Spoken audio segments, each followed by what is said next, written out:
ফুলেল শ্রদ্ধায় স্মরণ করা হলো দেশের ইতিহাসের সবচেয়ে বড় জঙ্গি হামলায় নিহতদের। গুলশানের হলি আর্টিজান বেকারিতে শ্রদ্ধা জানিয়েছেন ভারত, জাপান, ইতালি ও যুক্তরাষ্ট্র দূতাবাসের কূটনীতিকরা।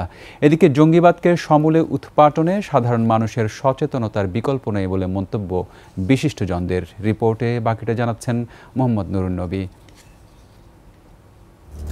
কার লাভ কার ক্ষতি, মানুষ হত্যা যেখানে কোনো ধর্মই সমর্থন করে না, অথচ সেদিন কি বিভীষিকা নেমে এসেছিল গুলশানের হলি আর্টিজান বেকারিতে। দেশি বিদেশি মিলিয়ে ২২টি নিরীহ প্রাণ নিরর্থক ঝরে যায় অকালে।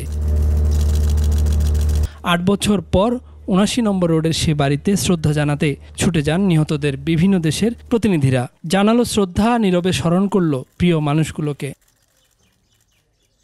এছাড়া একই ঘটনায় নিহত ২ পুলিশ সদস্যের স্মরণে নির্মিত দীপ্ত শপথেও শ্রদ্ধা জানানো হয়। দেশে আর কখনো জঙ্গিবাদের উত্থানের সুযোগ নেই জানান আইনশৃঙ্খলা বাহিনীর কর্মকর্তারা। পরিস্থিতি এখন অনেক বলবো যে অনেকটাই নিয়ন্ত্রণে। শুধু তাই না, আমি এটা দাবি করতে চাই যে Bangladesh is the safest country in the world. এখন এই ধরনের কোনো সংখ্যা আমাদের মধ্যে নাই। আইডিয়াটা এখনও আছে, ফলে তারা অনলাইন বা বিভিন্নভাবে বিচ্ছিন্নভাবে সংগঠিত হওয়ার চেষ্টা করে।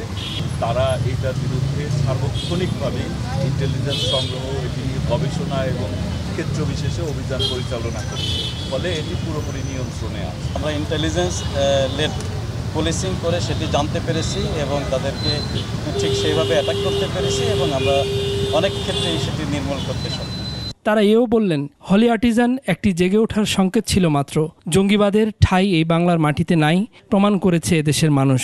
সমাজের আনাচে কানাচে ঘাপটি মেরে থাকা অপশক্তি যেন মাথা চারা দিতে না পারে, সেদিকে সজাগ থাকার দায়িত্ব প্রত্যেকটি সচেতন নাগরিকের। মোহাম্মদ নুরুন নবী, একুশে টেলিভিশন, ঢাকা।